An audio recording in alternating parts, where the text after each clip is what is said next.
उधर उत्तर प्रदेश के संभल में हुई हिंसा के मामले में जिस जज ने पुलिस अधिकारी अनुज चौधरी समेत 20 पुलिसकर्मियों के खिलाफ केस दर्ज करने का आदेश दिया था, उन जज का तबादला कर दिया गया। उनके तबादले की खबर मिलने के बाद वकील भड़क गए। कुछ रोज पहले जज विभांशु सुधीर ने संभल हिंसा के दौरान एक युवक को गोली लगने के मामले में सुनवाई करते हुए पुलिसकर्मियों पर एफआईआर दर्ज करने के आदेश दिए थे और वकीलों ने दावा किया कि उनके उसी फैसले के बाद उनका तबादला कर दिया गया।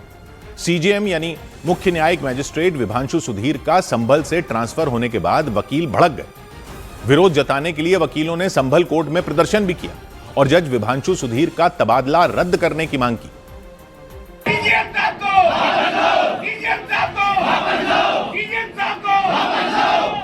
इस दौरान प्रदर्शन में शामिल वकीलों ने पुलिस और प्रशासन के खिलाफ नारेबाजी भी की।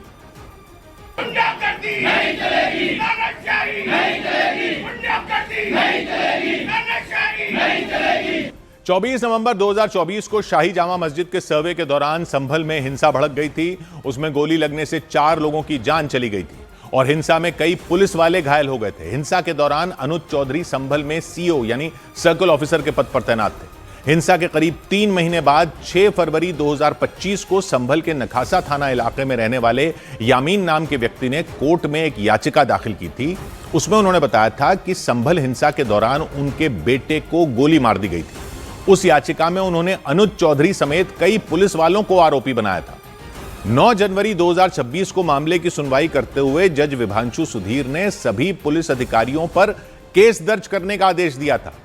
इस फैसले के ठीक 11 दिन बाद जज विभांशु सुधीर का तबादला कर दिया गया। न सिर्फ तबादला कर दिया गया बल्कि उनका डिमोशन भी कर दिया गया। उन्हें मुख्य न्यायिक मैजिस्ट्रेट के पद से हटाकर सिविल जज सीनियर डिवीजन पद पर सुल्तानपुर भेज दिया गया। इसी वजह से वकीलों ने इस पर सवाल उठाए।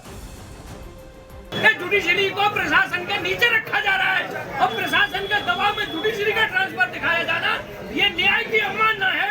हम इसके विरोध में हैं। प्रकृति इसका बदला लेगी, ये असहनीय है।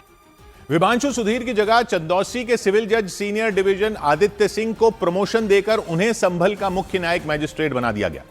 आदित्य सिंह ने ही संभल की शाही जामा मस्जिद के सर्वे का आदेश दिया था।